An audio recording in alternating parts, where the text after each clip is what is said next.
Hello and welcome to Spain. I'm staying with a friend here who I met in 2022 when I was here for about 10 weeks. I was training with the handball team here, or near here, and we met through that and we've just kept in contact over the years. I've been moving around a lot the last 3 weeks because I've been doing a beach handball tour.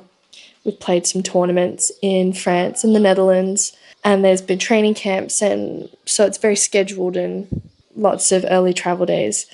I'm very, very tired, but I can kind of melt into this week. I'm here for about 9 days before me and Marta, who I'm staying with, we go hiking with another friend of hers. I think morning routines have never really been my thing. I worked in corporate in Australia and I could work from home. I worked from home most of the time. And I honestly would wake up 15 minutes before my shift started, which I guess if you want to get your full 8 hours of sleep, it's great, but it genuinely is not the best way to start your morning. I know productivity is not the be all end all, but even just like how you feel, being able to slowly wake up, even if it's just an hour, I think I'm learning how much that affects my mental health. I also wanted to take the time to thank BetterHelp for supporting this channel with a paid partnership today. I think therapy is a good tool to learn and figure out the small things that you can change in your life, that you can control to improve things. It's something I'm really interested in learning about myself at this point in my life, figuring out what works for me. And BetterHelp offers access to a wide range of accredited therapists online, which I think is perfect for those like me who are moving around or have moved overseas. I think it's really difficult to find not only someone that you trust, but find someone that speaks your language if you're in a foreign country, like I am right now. And it's really easy to start. There's a questionnaire, and then within about 40 hours, they match you with a therapist. And if you're not clicking with them, it's really, really easy to switch free of charge. If you'd like 10% off, you can use my code betterhelp.com/gemlam. And I think everyone can learn something from therapy. I really believe in it as a tool. And I love how BetterHelp is making it more accessible by providing their services online. So please go check them out if that's something you've been thinking about doing or you think would be a good fit for you right now in your life, like it is for me.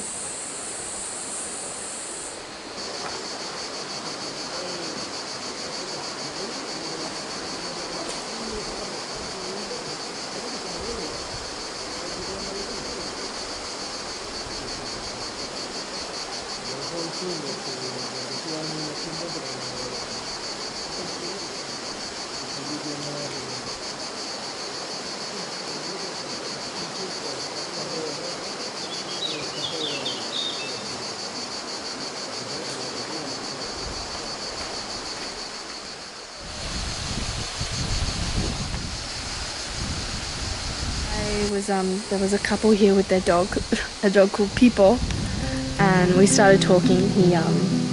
It started in Spanish, and I had to say my Spanish was really bad, but it's okay because he spoke really good English. He worked in England for 8 years. They're so kind. I think they've just gone to get food, but they said I could sit in these seats. This is genuinely such a fairy tale-like spot.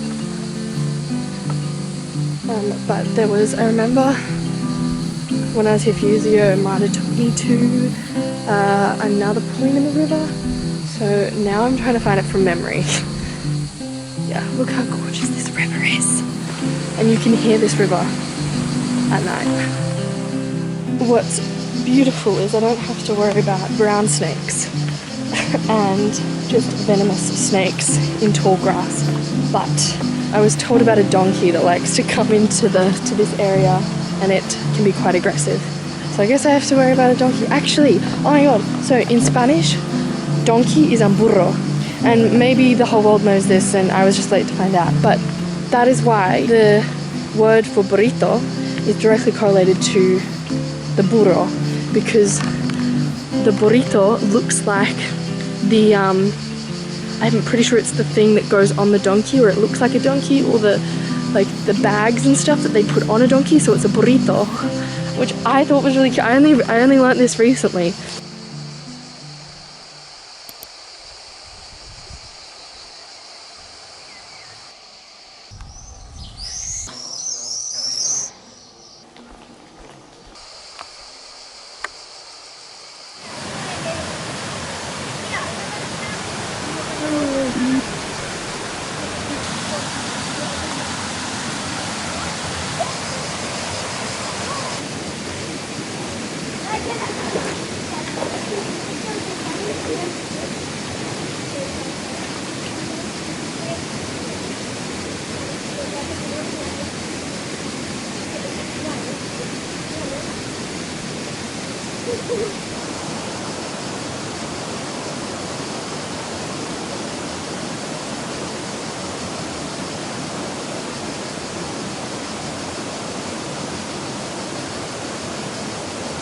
I wanted to talk about Kudos by Rachel Cusk, which I finished this week and loved. This is technically the third book in the trilogy. The book's there.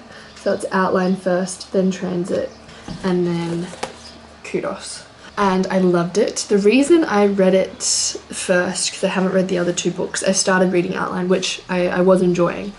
But I started reading this not knowing it was the third book, and I really liked it. I was hooked by the first story because this is kind of just an exploration of humanity through interactions with people and having long conversations, and then their life, or the story of their life that the characters slowly reveals itself over like 10 to 15 pages, sometimes more. But the only reason why I was like, oh, I can't read this one yet is because of how I was going to share it online, which is stupid, I realized ultimately.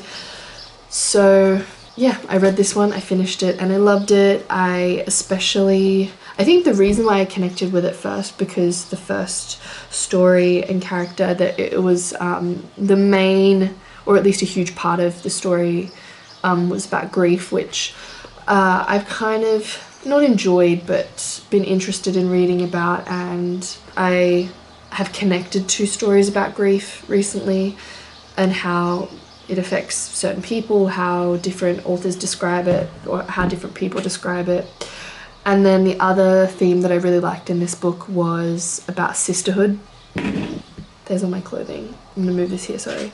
But I really loved the theme of sisterhood. I'm the eldest of 3 girls, so I love this topic. I think sisterly love it's not unconditional like parental love, but it is pretty freaking resilient and forgiving, and sisters are mean and your biggest supporter and everything. And I think it does differentiate depending on if you're the oldest, youngest, middle, for example. But yeah, I love reading about sisters, the complexity of it, and the enormous amount of love that sisters have for each other. But yeah, ultimately loved this book.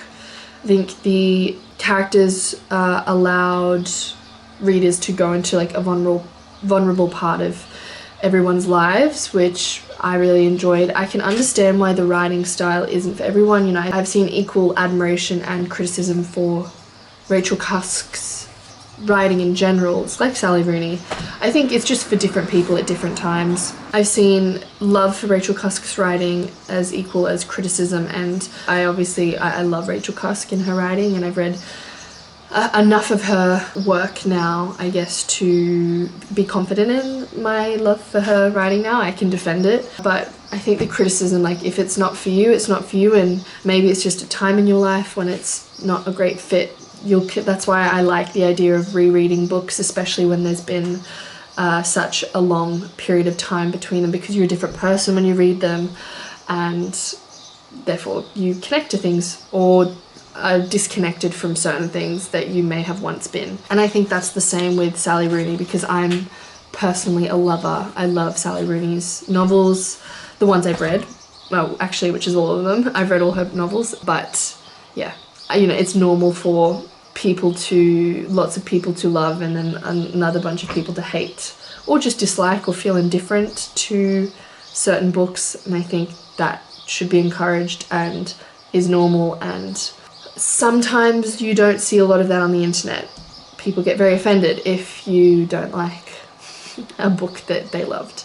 It's not a personal attack. So, and then the other book that I'm reading, Open Heaven, slowly getting my way through at the moment. It's beautiful. I've spoke about it in a previous book, but it's about a queer love story between 2 boys when they're about 17, and it takes place years later, looking back on the relationship in first love and its intensity and complexity, and especially being gay in 2002 is when they were 17 in 2002, which doesn't seem that far away, to be honest, 23 years ago. But 2002 it was still a very homophobic time. Not to say that now is perfect. 2025 is not perfect. Far from. But it's a completely different world to navigate, especially in small town. This is set in a small town. So I'm really enjoying the book, and I think you should pick it up. I haven't finished it yet, but I think it's worth a read.